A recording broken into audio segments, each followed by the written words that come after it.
My friend has her first little one on the way, so I am making over this dresser to match her new nursery.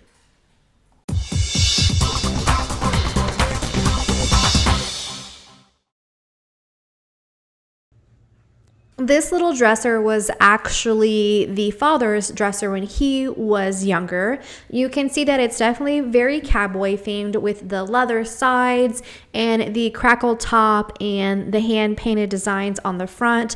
That's not exactly the look they're going for, so we're going to give this a new look to match that new nursery. Now, planning a nursery can be stressful, overwhelming. Planning a nursery for your first and planning for your first, extremely overwhelming, I'm sure. We tossed around a few different ideas. Ultimately, we decided on one, and unfortunately, I decided that the leather sides had to go as long as it was like good wood or a normal dresser underneath. So after prying all those little furniture tacks off, I got to start to pull the leather off the side and realized that it was also stuck down with some glue. It kind of was tough to pull, and I didn't really want to damage the side too much, so I decided to grab my heat gun and just apply a little bit of heat to warm that glue up a little bit to make it a little bit easier on myself to pull that leather off the side. Now, this did take me a few minutes, but I was able to get all the leather off both sides.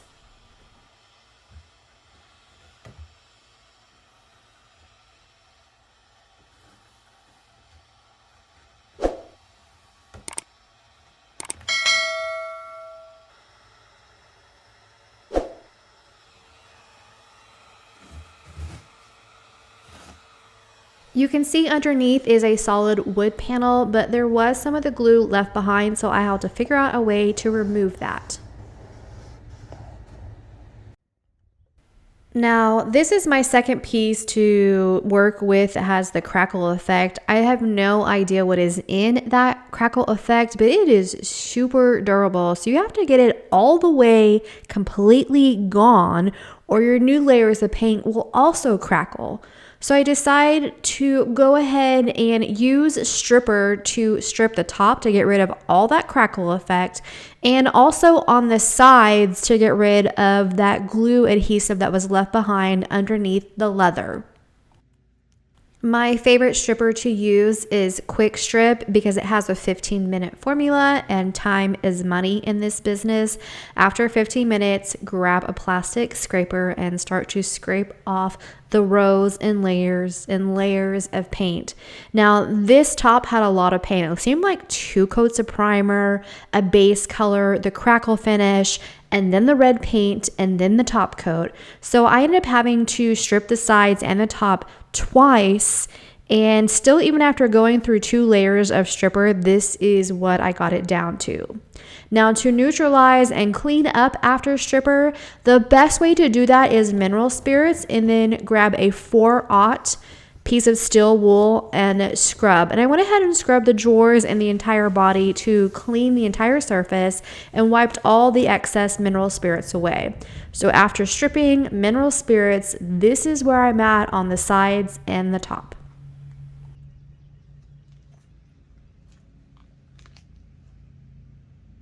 I'm getting there, but I'm just not quite there yet. So my next plan of action is to use my carbide scraper to scrape off even more layers of this top. If you have never used a carbide scraper before, here are some tips of advice. You're not going to get it the first time. It takes a couple tries to learn the correct amount of pressure to use and the angle to hold your scraper at. Now, this took about 8 minutes to go over the top, and I went over it twice. The first time was going through and basically removing some of the white and that top beige layer. And then I went back over it again and removed the rest of the white and most of the gray. So after that, there was still a little bit of primer left behind. I grabbed my Surf Prep sander and some 120 grit sandpaper and went over the top and the sides to remove the rest of the primer and paint to get it down to mostly bare wood, make sure it was nice and smooth. And then I also used some 220 grit sandpaper and went over the rest of the drawers and the body of the dresser just to sand it smooth, because this piece was previously hand painted and there were strokes from the brush. So I'm just sanding it smooth and scuff sanding it here. So I do want to clarify that I use the stripper and the carbide scraper on the sides and the top because of the crackle effect and the adhesive that was on the sides, and just scuff sand the rest because it just was primer and paint.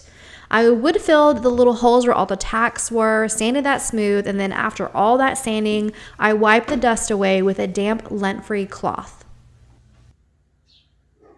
All right, finally we are to primer. Now I have not used this primer in a while. It is Zinsser's Ben Shellac Base Primer. You can see that the shellac is that brown stuff on top. It separates from the rest of the primer when it's been sitting for a while. So you do have to stir it until it is all white and all one solid color and consistency. I am using a shellac base primer because I don't know what paint was used previously on this piece. It could be an oil-based paint, I don't know. But I use chalk-based paints and I do not want any kind of chemical reaction or bleeding to happen into my chalk-based paint. Now, shellac, you have to clean it. You can't use soap and water. You have to use denatured alcohol or acetone, and it can be kind of a hassle. So I typically try to use disposable things to apply my shellac primer. This is a microfiber roller, and I roll 2 coats of this primer on the entire body and the drawer fronts of this dresser. And then I let that primer set overnight. Now you do have to do just 1 hour wait time, but it was the end of the day for me, so I went ahead and I let it set completely overnight. Now I have to admit that it kind of gave me this little gut feeling a little bit to paint over all that hand painted detail with this primer, but it just doesn't match the look that they want for their nursery, so it was a step that we had to take. After 2 coats of primer, this is where we're at.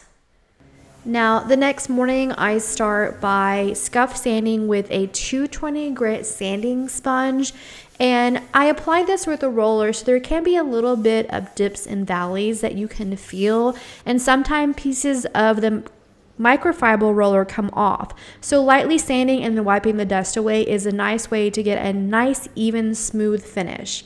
Now, this is an older dresser, so there's a crack here in the side panel and the frame. I like to fill those when I can to give it a more newer, modern finish, and it looks more professional. So I fill that crack with some paintable caulk, and this is super easy to do, and it takes just a couple minutes. And it just takes your pieces to that next level professional finish. You add a bead of silicone down the crack.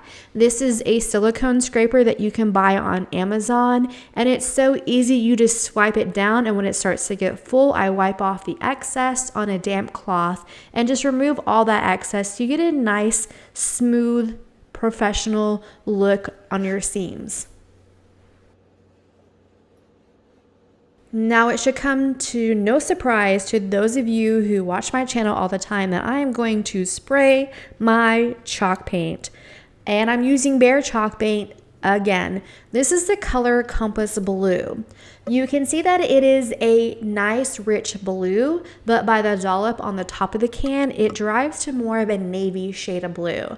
This is actually one of Behr's regular colors and not the specific chalk paint color that it comes in. But just so you know, in case you've never used Behr chalk paint, you can get 99% of the regular colors of the latex colors of paint that Behr offers made into the chalk paint color. They just have to color match it for you. I like to spray my chalk paint because chalk paint gives a smooth finish, but even more so whenever you spray it. And I apply 3 coats of this Compass Blue, allowing it to dry a couple hours in between each coat. Now, when you spray your pieces, you do end up using more of the paint than you normally would if you hand painted a piece, but the decrease in time it takes to do a coat of paint is so much, so it actually makes it worth it. And I said before, time is money, so spraying is definitely the way to go for me. Now, I spray my paint in my garage at home. I don't have a professional level spray booth. It is a makeshift one. And with that, particles in the air will capture onto your spray and come down. You can have a little bit of bumps here and there. So using a super fine grade sanding sponge after your last coat of paint is a great way to make sure that you get a smooth finish before you apply top coat. As always, make sure you wipe away all of your sanding dust.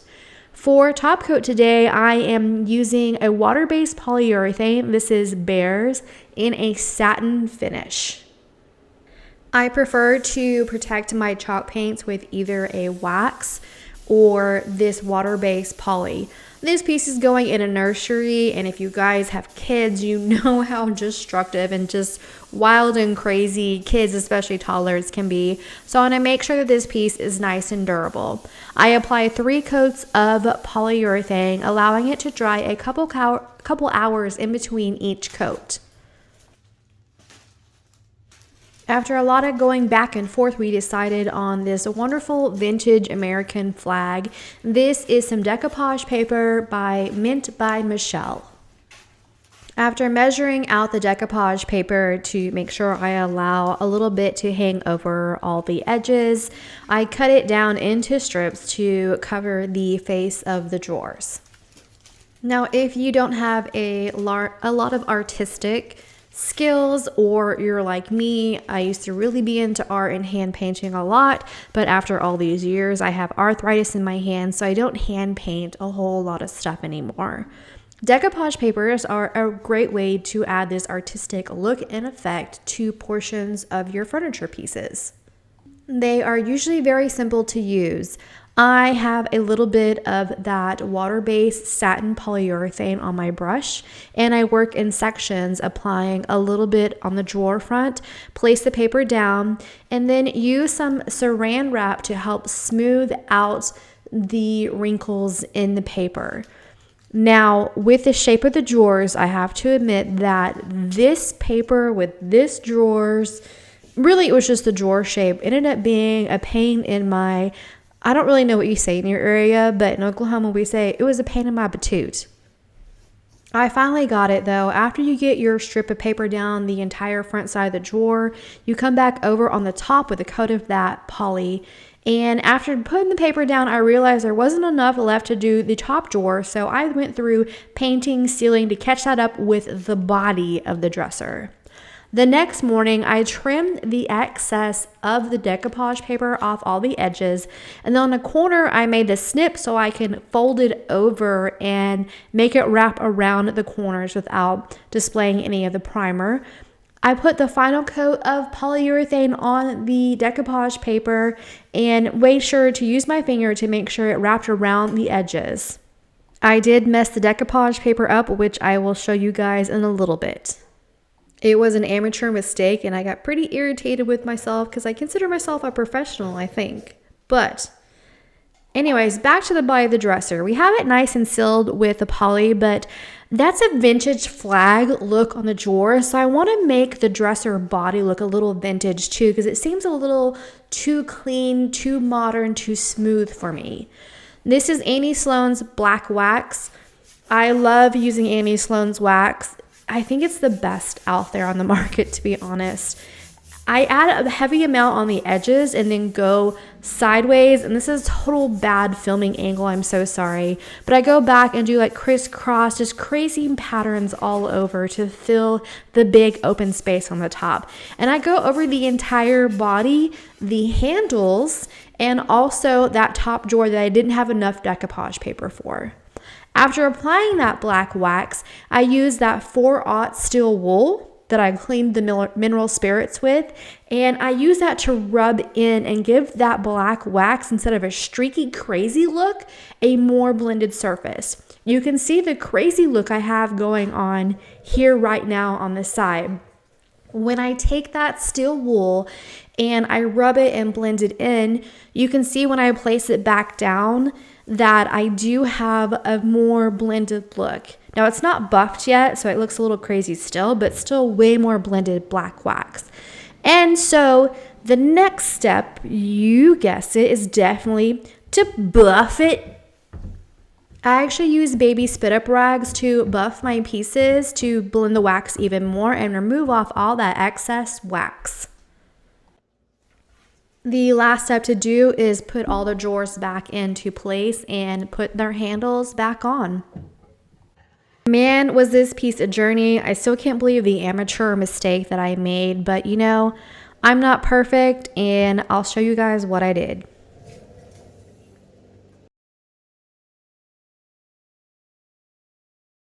Here's a quick reminder of that yeehaw cowboy, very crackled top piece that we started with. And then what it looks like now. I love that navy blue with the black wax for the vintage look, and I absolutely love that decoupage paper. From the side views, it looks really good, but whenever you get to the decoupage paper and you look at it straight on, I totally didn't get the stripes straight on the top decoupage drawer. Womp womp. Y'all double and triple check your decoupage paper placement. Overall, it's a fantastic piece and I absolutely loved it. I hope you guys enjoyed this flip. If you haven't already, like, comment, and share. That's all I have for you today. Until next time.